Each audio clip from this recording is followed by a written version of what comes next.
বৃদ্ধ এবং যে বাচ্চারা তাদের নিউমোনিয়া হওয়ার চান্স কিন্তু খুবই বেশি। তো তারা আসলে কি করলে অন্তত নিউমোনিয়া হওয়া থেকে বাঁচতে পারবে?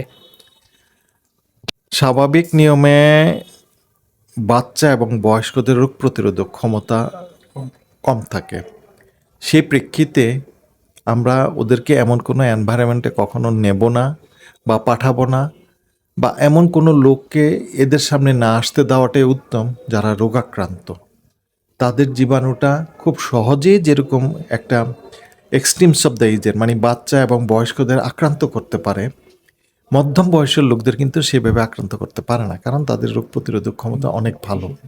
তো সুতরাং তাদেরকে এরকম কোনো একটা এনভায়রনমেন্ট, যে এনভায়রনমেন্টে গেলে এই বাচ্চাটা বা বয়স্কটা আক্রান্ত হতে পারে, তাহলে আমরা কিন্তু তাদেরকে ওই এনভায়রনমেন্টে না যেতে বলবো। উদাহরণস্বরূপ বলা যায়, যদি প্রচুর ঠান্ডা পড়ে, কুয়াশা পড়ে, তাহলে একটা বাচ্চাকে কিন্তু পারতপক্ষে বের হওয়া উচিত না। সিমিলারলি একজন বয়স্ক লোকেরও বের হওয়া উচিত না।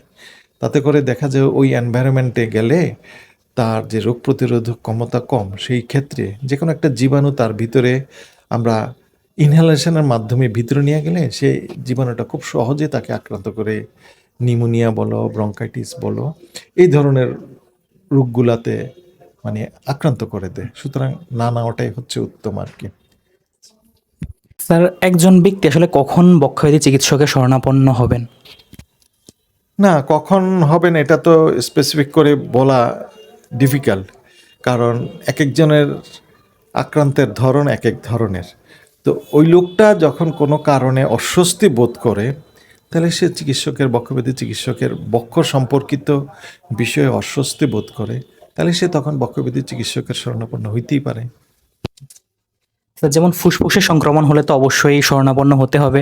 তো সে মানে কিভাবে বুঝবে যে কি সিমটমগুলো দেখে যে তার ফুসফুসে হয়তোবা সংক্রমণ হচ্ছে? ফুসফুসের সংক্রমণ হলে সে বুঝতে পারবে যে সে সঠিকভাবে শ্বাস নিতে পারতেছে না, কারণ আমরা যারা শ্বাস স্বাভাবিকভাবে নেই তারা কিন্তু টের পায় না আমরা শ্বাস নিচ্ছি। কিন্তু যখন সে শ্বাস নিতে টের পায় যে আমি শ্বাস নিচ্ছি, তার মানে বোঝা যাচ্ছে তার শ্বাসের কষ্ট হচ্ছে। এটা হচ্ছে মিনিমাম একটা ইন্ডিকেশন। তার কাশি হইতে পারে, তার বুক ব্যথা হতে পারে, তার জ্বর হইতে পারে, খাওয়ার রুচি কমে যেতে পারে। এই ধরনের সিমটমস থাকলে তো সে বক্ষব্যাধির সমস্যা চিন্তা করে বক্ষব্যাধির চিকিৎসকের শরণাপন্ন হলেই তার জন্য ভালো। স্যার, এই ক্ষেত্রে কি কাশির সাথে কি রক্ত পড়ার কোনো পসিবিলিটি আছে? হতে পারে। ইনফেকশনটা যদি এক্সটেন্সিভ হয়ে যায়, লাংসের ড্যামেজ যদি বেশি হয়, তাহলে দেখা যায় যে কফের সাথে অনেক সময় রক্ত আসতেছে। এটা হইতে পারে, কারণ কফের সাথে রক্ত আসবে তখনই যখন লাংসের কোনো ব্লাড ভেসেল আক্রান্ত হয়। এটা হইতে পারে ইনফেকশন থেকে যখন ব্লাড ভেসেল আক্রান্ত হয় তখন কফের সাথে রক্ত আসতে পারে।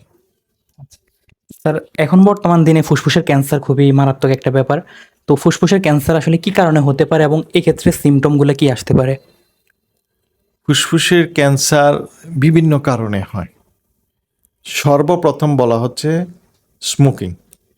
টোবাকো স্মোক করে যারা, ইন্ডাস্ট্রিয়াল হ্যাজার্ডের কাছে যারা যায়, বিভিন্ন মিল ফ্যাক্টরিতে কাজ করে যারা, তারপরে যেটা বললাম যে স্মোকিং, টোবাকো, সাদা পাতা, জর্দা, চেমন বাহার, এগুলা যারা গ্রহণ করে তাদের ক্যান্সার হওয়ার সম্ভাবনা বেশি। বা অনেক সময় ইদানিং দেখা যাচ্ছে যে ডোমেস্টিক পলিউশন থেকেও, যে যারা ঘরের মাঝে সারাক্ষণই থেকে যায়, যেখানে ঘরের আবহাওয়াটা দূষিত, তারাও কিন্তু ক্যান্সার আক্রান্ত হচ্ছে। ঠিক আছে না? তো স্পেসিফিক একটা কারণ দিয়ে কিন্তু বলা যাবে না। কারো সাদা পাতা খেয়ে দেখা যাচ্ছে ক্যান্সার হচ্ছে, কারো সিগারেট ধূমপান গ্রহণ করে ক্যান্সার হচ্ছে, কেউ অ্যাসবেস্টস মিল ফ্যাক্টরিতে কাজ করে তার ক্যান্সার হচ্ছে, কেউ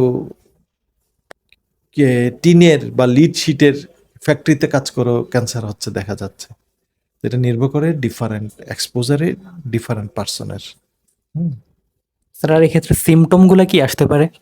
সিমটম তো ভেরিয়েবল হইতে পারে, বুকে ব্যথা হইতে পারে, খাওয়ার রুচি কমে যেতে পারে, শরীরের ওজন কমে যেতে পারে, জ্বর আসতে পারে, কাশি হতে পারে, কাশির সাথে রক্তও যেতে পারে, অনেক সময় হাতে পায়ে পানিও চলে আসতে পারে, এই ধরনের হতে পারে।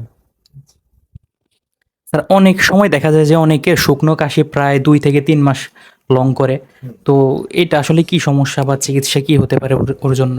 2-3 মাস যদি কাশি থাকে, তাহলে এখানে একটা কথা মানে পরিষ্কার করে নেওয়া উচিত যে 2-3 মাস তার চিকিৎসা চলছিল কিনা। তো চিকিৎসা চলে থাকলে এরপরও যদি কাশি থাকে, তাহলে হয়তো বলা যায় যে রোগটার সঠিকভাবে নিরূপণ করা হয় নাই। তো সঠিকভাবে নিরূপণ করার জন্য ইনভেস্টিগেশনের সাপোর্ট নিয়ে ব্লাডের পরীক্ষা, এক্স-রে, ইসিজি এগুলো করে তারপরে করে নেওয়াটা হচ্ছে উত্তম, যাতে রোগ নির্ণয়টা আগে হয়। রোগ নির্ণয় করে তারপরে আমরা আগাইতে পারি। কারো কারো দেখা যায় যে হয়তো এমন একটা মিনিমাম ইনফেকশন রয়ে গেছে যেটা নির্ণয় হয়নি যে তার টিবি হয়েছে বা তার ক্যান্সার হয়েছে, এটা নির্ণয় হয়নি, তাই এভাবে চিকিৎসা করে রোগীর সুরাও হচ্ছে না। বা হার্ট ফেলিউর হয়ে গেছে, চিকিৎসাটা ঠিকভাবে হচ্ছে না, কারণ রোগ নির্ণয়টা ওইভাবে হয়নি।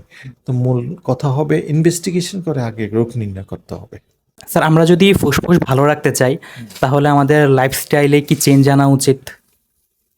ফুসফুস ভালো রাখার জন্য মেন জিনিস হচ্ছে দূষণমুক্ত আবহাওয়াতে জীবনযাপন করা এবং নিয়মিত শারীরিক ব্যায়াম করা খোলা ময়দানে, যেখানে অক্সিজেনের কনসেন্ট্রেশন সবসময় বেশি থাকে। এবং এটা আমাদের জন্য শ্বাসের ব্যায়াম প্লাস রোগ প্রতিরোধক ক্ষমতা বাড়ানোর জন্য সাংঘাতিকভাবে উপকারী। এবং আমাদের খাদ্যে এমনগুলো খাদ্য চয়েস করা উচিত যে খাদ্যগুলো রোগ প্রতিরোধে অংশগ্রহণ করে থাকে, এবং সেই খাদ্যগুলোকে পরিহার করা যে খাদ্যগুলো আমাদের রোগ প্রতিরোধক ক্ষমতা কমিয়ে দেয়। ধন্যবাদ স্যারকে। স্যার আমাদের অনেক সময় দিয়েছে এবং আমরা অনেক কিছু জানতেও পেরেছি। তো সবাই সাথে থাকার জন্য ধন্যবাদ। ধন্যবাদ তোমাদেরকে। জানি না কতটুকু কাজে লাগবে আমার এই কথাবার্তাগুলো জনসাধারণের। ধন্যবাদ সবাইকে।